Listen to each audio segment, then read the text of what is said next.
David, ¿cómo está? Buenos días. ¿Me escucha? Hola Nelson, perfectamente. ¿Cómo está Muy David? contento con el programa. Qué gusto tenerlo acá, amigo, para poder conversar, obviamente, sobre lo que ha pasado, ¿no? Tomarle el pulso a estos resultados y quisiera empezar con esto. ¿Qué significa la derrota en la consulta, por ahí primero, para el gobierno del presidente Lasso? Bienvenido, David. A ver, en mi opinión, me parece que la consulta tenía dos objetivos políticos, digámoslo así.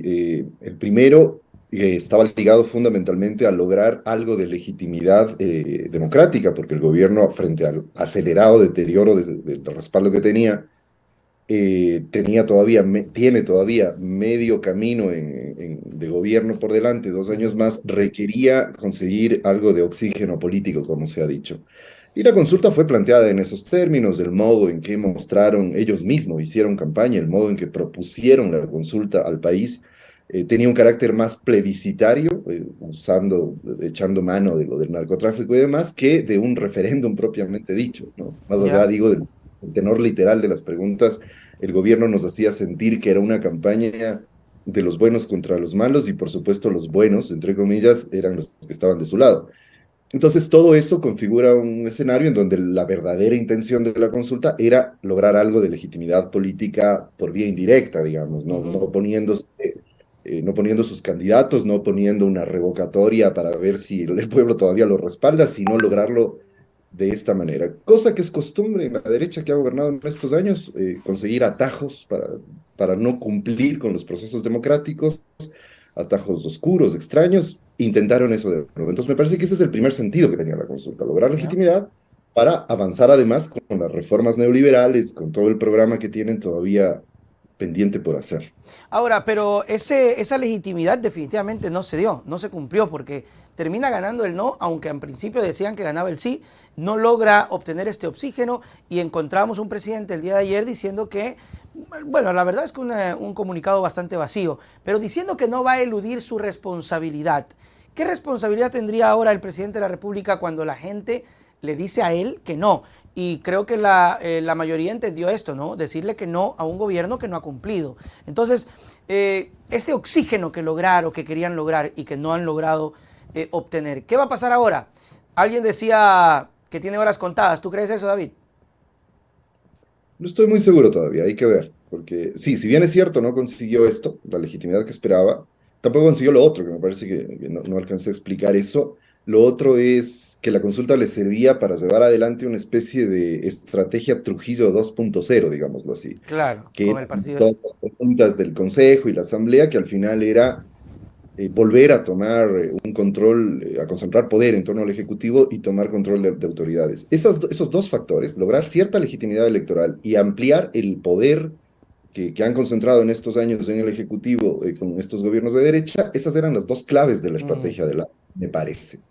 Dos claves críticas, porque esos dos elementos eran críticos para poder sostener cierto acuerdo, cierto pacto de élites, que es el que le ha sostenido a Lazo todo este tiempo, y eso es lo que se le acaba de venir abajo, es decir, ujú. eso es lo que se acaba de derrumbar, la posibilidad de lograr ciertos anclajes mínimos para seguir con su gobierno. Entonces, el escenario se vuelve muy complejo Claro. porque no es solo el rechazo a Lazo, sino que, digamos, los resultados electorales tienen que leerse en dos registros, digamos, ¿no? El rechazo de la consulta y el apoyo contundente que la ciudadanía en los gobiernos locales le ha dado al correísmo. Claro, eso Entonces, es. este escenario le pone al gobierno en una situación muy compleja. Claro, de hecho, también iba por allá, porque son dos cosas importantísimas y no sé si la actitud o tal vez el presidente o el gobierno pensará que esto será una oposición más directa a su gobierno y definitivamente lo hará tambalear.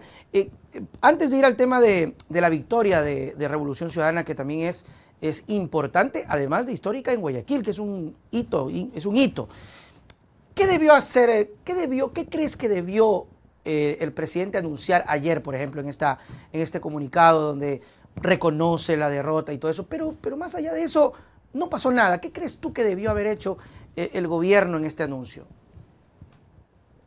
Si tuviese un poco de decencia y dignidad, haría lo que ha dicho Rafael Correa que tiene que hacer. O sea, poner las renuncias, llamar a muerte cruzada, adelantar las elecciones. La, O sea, es que hay que contextualizar bien lo que ha significado la consulta. La consulta se plantea como la carta principal del gobierno en Claro. un momento de una gravísima crisis democrática y política que vive el Ecuador. O sea, el Ecuador tiene una serie de crisis muy graves, la de seguridad, por ejemplo, Ujú. pero además venimos arrastrando desde la famosa consulta De de Moreno. Moreno de 2018, venimos arrastrando una crisis de institucionalidad y una crisis democrática pavorosa. Mira la incompetencia del CNE en cargar los resultados, ¿no? Ujú. Nos estuvo Terrible. padeciendo hasta la madrugada para saber, 12 de la después de que noche. habían anunciado que a las 7 de la noche, a las 9 de la noche ya se tendrían resultados. Pero eso no es casual. El CNE funciona mal por lo que esta gente ha hecho en el poder.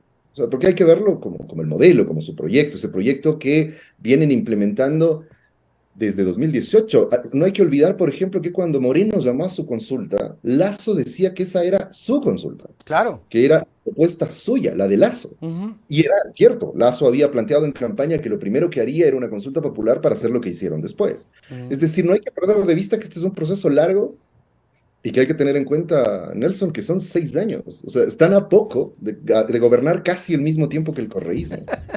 Y ha sido un Sí, desastre institucional y democrático. claro. Entonces, si llamas a una consulta que trata como de medio sostener las cosas antes de que todo se desparrame, y pierdes esa consulta, todo se esparrama. Es Ujú. decir, la crisis democrática se va a profundizar. Estamos frente a una grave crisis política y democrática. El gobierno no tiene ninguna legitimidad. Ujú. ¿Cómo va a gobernar 2 años más? Esa es la pregunta. Esa es la gran pregunta y de... Sí, sigue David, sigue por favor. No, lo que iba a decir solamente es, lo de ayer me pareció, por el tono, por la cara, ¿verdad? Un llamado desesperado a, por Dios, no me vayan a votar, parecía. Yo decía, no, por Dios, Ok. no, no.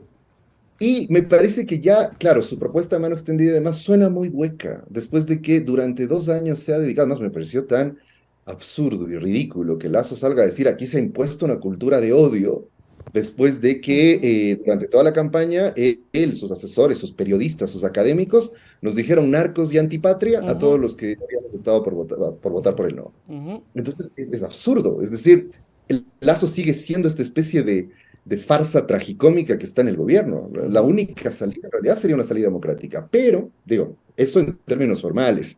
El problema, me parece que el factor clave del escenario político que se viene es cuál va a ser la posición de otros actores políticos. ¿A quiénes me refiero específicamente? Por ejemplo, habría que preguntarle, ¿cuál va a ser la posición del Partido Social Cristiano frente a un eventual llamado a muerte cruzada otra vez desde la Ujú. Asamblea? ¿Cuál va a ser la posición del Pachacuti, que Ujú. además es también uno de los ganadores de las elecciones locales? Ujú. En el sentido también de que el voto por Pachacuti es también un voto de rechazo al gobierno, se entendería en principio. Ujú.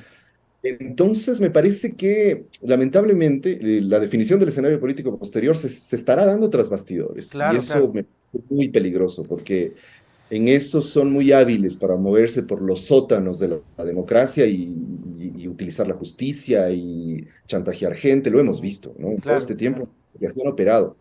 Pero creo que operar de ese modo ya no cuenta con la legitimidad política suficiente. Es decir, inclusive operar en los sótanos de la democracia no les va a funcionar muy bien. Me parece que el escenario es difícil de predecir ahora, pero cambia radicalmente después de estas elecciones. Totalmente.